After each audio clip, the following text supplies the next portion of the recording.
Welcome to ప్రజాక్షేత్రం. విభజన అనంతరం revenue లోటుతో మొదలైన ఆంధ్రప్రదేశ్ గత 2 ప్రభుత్వాల హయాంలో సాధించిన పురోగతి గురించి అందరికీ తెలిసిందే. ప్రత్యేక హోదా నుంచి ప్రత్యేక ప్యాకేజీకి మళ్ళీ చివరికి హోదా ప్యాకేజీ ఏది రాక, పోలవరం పూర్తిగాక, రెవెన్యూ లోటు భర్తీకి సైతం నిధులు తెచ్చుకోలేక మొదటి ప్రభుత్వం దిగిపోతే, రెండో ప్రభుత్వం వచ్చాక ప్రత్యేక హోదా ఊసే లేక పోలవరం పూర్తిగా పడకేయగా, అప్పటికే ఉన్న అప్పులకు తోడు దాదాపు 11 లక్షలకు పైగా అప్పులతో రోజువారీ ప్రభుత్వ ఖర్చులకు సైతం అప్పులు చేయాల్సిన స్థితిలో ప్రస్తుతం ఆంధ్రప్రదేశ్ ఉందని రాజకీయ విశ్లేషకులు, ఆర్థిక నిపుణులు చెబుతుంటారు. ఇలాంటి పరిస్థితుల్లో ఉన్న ఆంధ్రప్రదేశ్కి పవన్ కళ్యాణ్ గారి అవసరం ఉందా? ఉంటే పవన్ కళ్యాణ్ గారి అవసరం ఏంటి?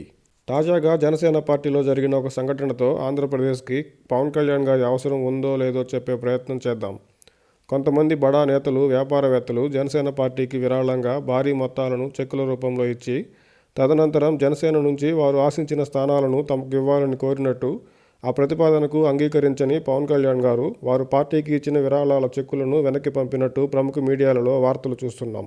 ఇప్పుడున్న ధన రాజకీయాలలో ఎన్నికల ముంగిట ఇతర ఏ పార్టీ అయినా ఇలా భారీ మొత్తాలను విరాళంగా ఇచ్చిన వారిని అంత మొత్తం సొమ్మును కాదనుకుంటాయా? ఈ ఒక్క ప్రశ్నకు ప్రజలు సమాధానం వెతికితే దాదాపు 12 లక్షల కోట్ల అప్పు ఉన్న ఆంధ్రప్రదేశ్కి పవన్ కళ్యాణ్ గారి అవసరం ఎంతుందో ఇట్టే అర్థమవుతుంది. అప్పుల ఊబిలో కూరుకుపోయిన ఆంధ్రప్రదేశ్ని గాడిలో పెట్టాలంటే ప్రధానంగా రాజకీయ అవినీతి అంతమైతే తప్ప కుదిరే పని కాదు.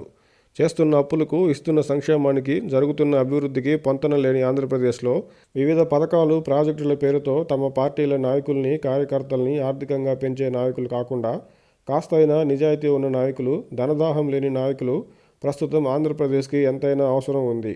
పవన్ కళ్యాణ్ లాంటి వారు ప్రభుత్వంలో భాగమైతే ప్రభుత్వ పనితీరులో పారదర్శకత పాటించడంలో, అవినీతిని తగ్గించడంలో కాస్తైనా మార్పు రాకపోదు.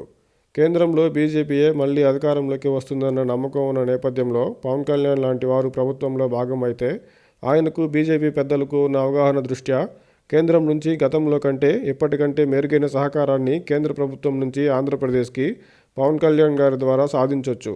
అందుకే పవన్ కళ్యాణ్ గారి అవసరం ఆంధ్రప్రదేశ్కి ఇప్పుడు ఎంతైనా ఉంది. ఆంధ్రప్రదేశ్లోని ప్రముఖ పార్టీలు ఒకరిపై మరొకరు ఎమ్మెల్యే సీటు 50 కోట్లకి, ఎంపీ సీటు 150 కోట్లకి అమ్ముకుంటున్నారని పరస్పరం విమర్శలు చేసుకోవడం చూస్తూనే ఉన్నాం. జనసేనలో సీట్ల కోసం భారీ మొత్తాన్ని విరాళంగా ఇచ్చిన వారిని తిరస్కరించడం, ఆ చెక్కులను వెనక్కి పంపడంతో జనసేన ఇతర పార్టీల మాదిరి కాదని స్పష్టం చేసినట్టయింది.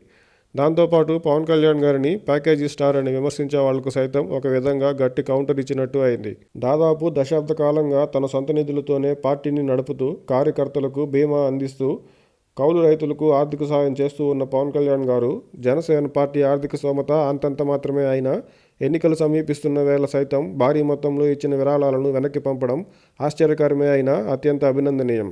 జనసేనలో కేవలం డబ్బు ఉన్నవారు మాత్రమే నాయకులు అవ్వలేరని చెప్పడంతో పాటు జనసేన సీట్లు అమ్ముకుంటుందనే విమర్శలు రాకుండా పవన్ కళ్యాణ్ గారు పకడ్బందీగా వ్యవహరించారని చెప్పొచ్చు.